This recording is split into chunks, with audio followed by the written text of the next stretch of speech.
General Vox stared at the tactical display in absolute bewilderment, his four mandibles clicking in a rhythm that indicated severe distress among his species. The war room aboard the Dominion flagship buzzed with panicked chatter as officers struggled to comprehend what their sensors were telling them.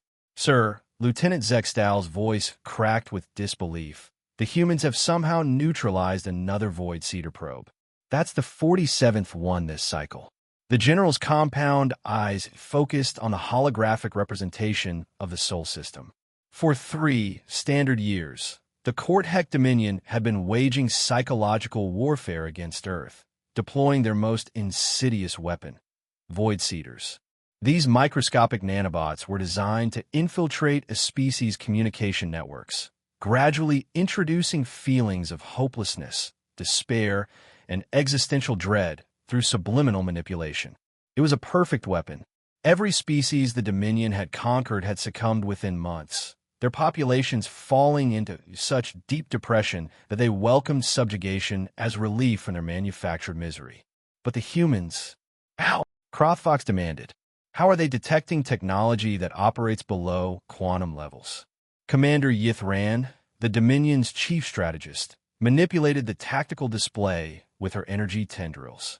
"Sir, we don't think they're detecting them. We think they're immune. Impossible.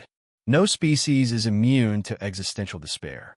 Sir, perhaps you should review the intelligence reports from Earth." The display shifted to show intercepted human communications. Crothvox read in growing confusion. "Another Monday, another existential crisis. At least the coffee's good. Just spent 3 hours contemplating the meaninglessness of existence. Anyway, here's a video of my cat wearing a tiny hat. The universe is vast and uncaring, and we're all going to die alone. Speaking of which, anyone want to grab pizza later?" Crothvox's mandibles stopped clicking entirely. "They're aware of existential dread?" "More than aware, sir. They seem to consider it recreational." Lieutenant Zextal pulled up additional data streams.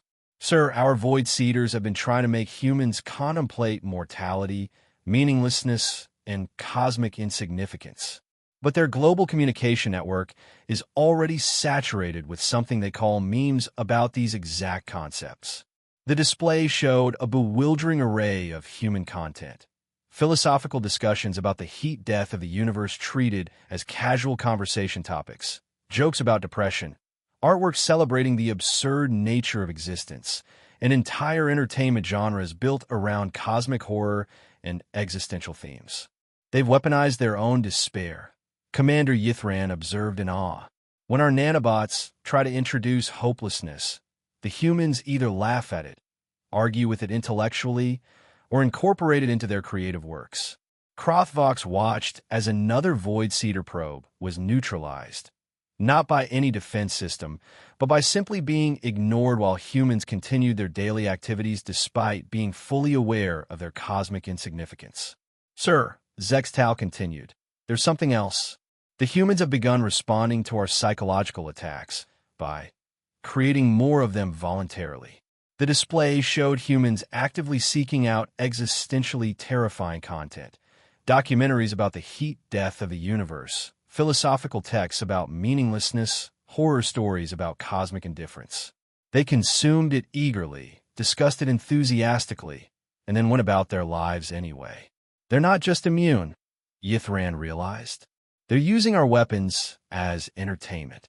The final straw came when human internet traffic showed them creating fan fiction about cosmic entities trying to drive humanity insane through existential dread, treating the Dominion's most feared psychological weapon as an amusing thought experiment.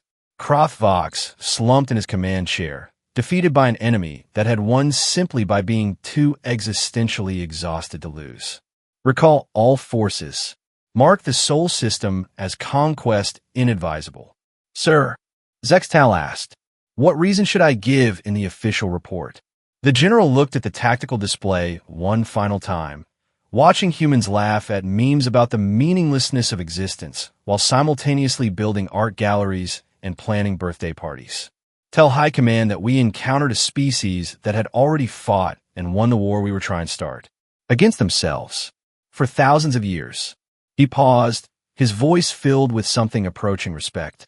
They've been inoculated against existential despair by living with it so long, they turned it into a cultural foundation. As the Dominion fleet retreated from soul space, human philosophers continued their ancient tradition of contemplating the void, while human comedians made jokes about it. Human artists painted it, and human scientists studied it with fascination rather than fear.